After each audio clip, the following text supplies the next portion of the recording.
How stupid are you? You thought he was into you? Who could be into you? Have you lost your mind? Why are you still here?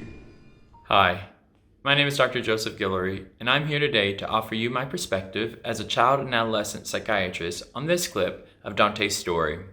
My hope is that my words will support you whether you are a parent, a teen, or trusted adult in your own journey towards mental health and wellness. Why are you still here? You're still here because you know there's more out there than you can see right now. Rejection is tough, though. I know. We'll see an interaction within this clip between Dante and Scott.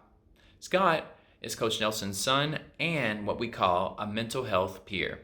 Mental health peers are incredible individuals. They have lived experience of one or more mental health conditions and identify as being in recovery status, meaning that their mental health condition or conditions no longer negatively and significantly impact their lives. We can learn a lot from mental health peers like Scott. So let's take a look at Scott's approach. Yeah, because there ain't no one for you. But you know it's okay to feel like that. It's progress. Scott starts off the conversation with both reassurance and empowerment. He does this by first reflecting back reasons to Dante for living, then follows up with a deep sense of empathy, having himself lived through rejection. You can do this too in conversations with your teen. First, start off with some reassurance, then understanding, and follow that up with empathy. Now, it's important to note that the space that you create between you and your teen in conversation needs to remain open for the teen's perspective. So, when you're sharing, do your best to make it clear, concise, and limit it to about 2 or 3 sentences at a time. Now, this may be uncomfortable at first, but with time it will subside. And keep in mind that your teen came to you for a reason, and if you give them the time and the space, they will reveal what that reason is. Having seen Scott start off with reassurance and empowerment, let's see where the conversation goes. Progress? Eric's freaked. My dad's gonna kill me for dropping football, and all I hear is the voice in my head telling me it's never gonna get any better. We see here that Dante's memories of painful emotions like shame, hopelessness, and fear flood to the forefront of his mind.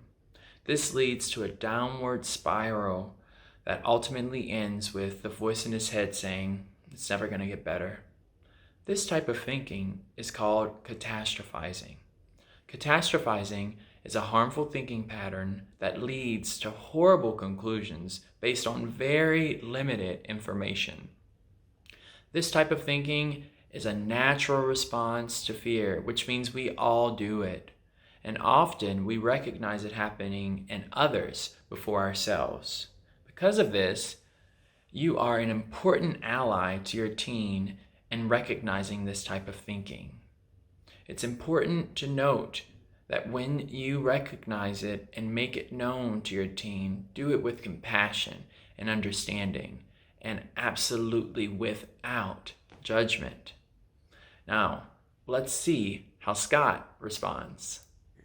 Well, I've only known you a couple months, but the fact that you put yourself out there says you've come a long way. And then I went way back. No, you came here. Strong work, Scott. He starts off by acknowledging Dante's bravery. Next, Dante's negative self-talk begins again, but thankfully, Scott picks up on this and engages in what we call reality testing. Reality testing is when you take a harmful thought and you challenge it with strong evidence that exists outside of the harmful thinking pattern. This is an effective tool, as you can see, because Dante recognizes that he is worth more than that voice is telling him. Scott has provided us a great example with how to support a teen that's struggling with understanding, expressing, and coping with their emotions. This has been a parent guidance moment. My name is Dr. Joseph Guillory, and I thank you for sharing it with me.